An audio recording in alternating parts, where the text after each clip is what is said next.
Je suis au milieu des porcs aujourd'hui et on va un peu observer la qualité de leur viande. Ici, tu vois des porcs avec des muscles bien définis. Les muscles sont vraiment denses et il n'y a pas de graisse cutanée, surtout. Ça, c'est l'une des caractéristiques de cette race.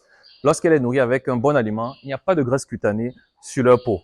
Et ça, c'est vraiment intéressant parce que ça permet d'obtenir une très bonne qualité gustative du porc et c'est très apprécié non seulement par les consommateurs, mais aussi par les bouchers. Ici, on va parler de la qualité de la viande. Comment obtenir une viande de très bonne qualité pour tes porcs.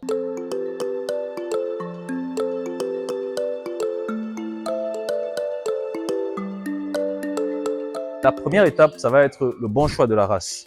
Là, tu as une race qui s'appelle la Taupe. C'est une race pure qu'on a dans cette ferme ici. Elle n'a pas été hybridée, elle n'a pas été mélangée, croisée avec une autre race. Et ça a permis de garder toutes les caractéristiques propres à cette race. Ici, cette race est arrivée à un certain âge. Elle avait environ 1 mois et demi d'âge, dans les 10 kilos à peu près. Et elle a évolué pendant plusieurs mois pour atteindre cet âge-ci et pour atteindre environ 90 kilos à 4 mois et demi d'âge. Donc, c'est une race déjà qui a une bonne vitesse de croissance. Ça, c'est quelque chose qu'il faut noter.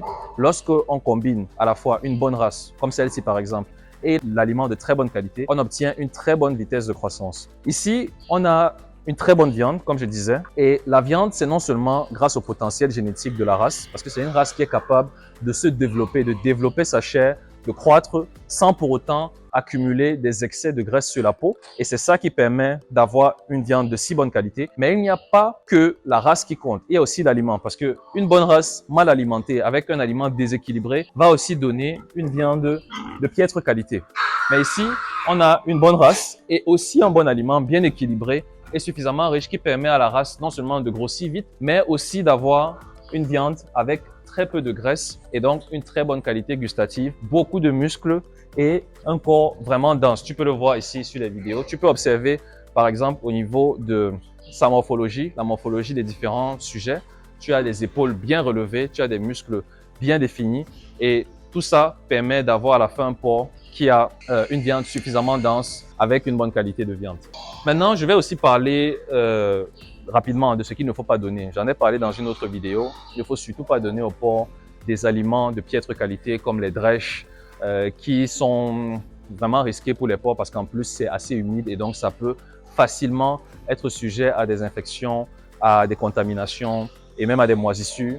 Donc, c'est vraiment risqué. Et en plus, sa valeur nutritionnelle est très faible. Donc, n'utilise pas des drèches, n'utilise pas non plus des compositions d'aliments que tu trouves un peu partout et qui n'ont vraiment pas de base, aucune expertise technique derrière ces marques ou derrière ces aliments. Parfois même, c'est des aliments sans marque. Voilà, donc si tu n'es pas capable d'avoir une certaine traçabilité et de savoir quelle est l'expertise technique qu'il y a derrière un aliment, n'utilise pas cet aliment parce que tu t'exposes à de gros dangers, parfois en termes de maladie, et parfois ce n'est pas en termes de maladie, mais plutôt en termes de vitesse de croissance. Mais très souvent, la vitesse de croissance ne sera pas bonne si tu prends un aliment à la volée comme ça et que tu ne prends pas une marque qui est fiable. Voilà, ça c'était une parenthèse. Et revenons à la qualité de la viande. Ici, avec un bon aliment, on a la bonne qualité de viande, mais je tiens à mentionner quand même un dernier point très important.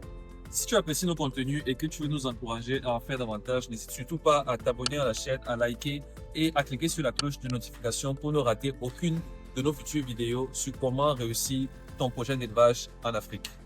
C'est important d'avoir une race qui croît vite parce que lorsque la croissance est rapide, ça permet d'atteindre des objectifs de production rapidement. Disons par exemple que tu veux avoir des porcs de 100 kg. Toi, ton marché demande des porcs de 100 kg. Pour avoir ces porcs de 100 kg avec la bonne race et avec de l'aliment Cafco par exemple que nous produisons, tu auras tes animaux, tu auras tes sujets de 100 kg à un âge d'environ 5 mois. 5 mois après leur naissance, ils vont avoir le bon poids et tu pourras les vendre. Maintenant, si tu as des porcs avec une race qui n'est pas bonne, qui est moins bonne, on va dire, qui n'est pas vraiment optimale, et en même temps, tu as un aliment, par exemple, qui n'est pas aussi optimal, en ce moment-là, tu auras des porcs qui vont rester beaucoup plus longtemps dans la ferme, et là, tu as plus de risques aussi d'avoir une mauvaise viande parce que les porcs vont vieillir dans la ferme. Un autre exemple, si tu as une race qui est très bonne, qui est vraiment excellente, mais qu'en même temps, en parallèle, tu as un aliment qui est de piètre qualité, les porcs vont prendre beaucoup de temps pour atteindre l'objectif de production qui est de 100 kg. Mais le problème, c'est que si ils atteignent 100 kg en un an, au lieu d'atteindre 100 kg en 5 mois comme dans cette ferme, ce qui va se passer, c'est que à un certain âge, les porcs vont commencer à développer des dépôts graisseux, même si c'est une très bonne race. C'est là où il faut faire attention. Même si c'est une très bonne race, à un certain âge, les porcs vont commencer à développer généralement des dépôts de graisse au niveau de leur peau qui vont, autant pour moi, faire baisser la qualité de la viande. Et à ce moment, tu auras une bonne race, mais une qualité de viande qui est plus faible, tout simplement parce que tu auras utilisé un mauvais aliment qui va faire grossir les porcs trop lentement, et en vieillissant, en mettant beaucoup de temps dans ta ferme pour atteindre l'objectif de production, les porcs vont finir par développer des dépôts de graisse qu'ils n'auraient pas développés si tu avais un bon aliment qui leur permettait de grossir vite et sortir rapidement de la ferme. Donc, la durée, l'âge des porcs au moment de la vente compte aussi beaucoup. Donc, essaye aussi d'avoir le bon aliment pour optimiser ça.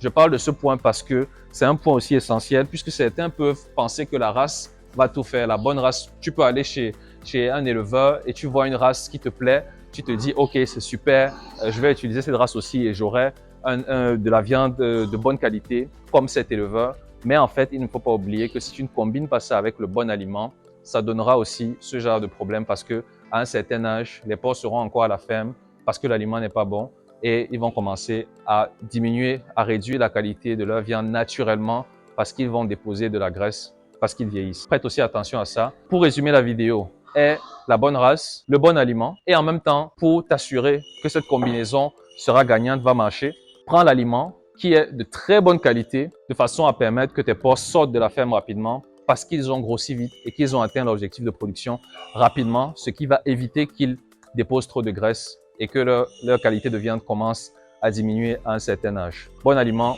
bonne race et cycle court, cycle très rapide. Merci de m'avoir suivi. J'espère que tu auras retenu la recette pour obtenir des porcs de très bonne qualité avec une bonne viande qui va bien se vendre sur le marché. Je te dis à bientôt pour d'autres sujets. Bye!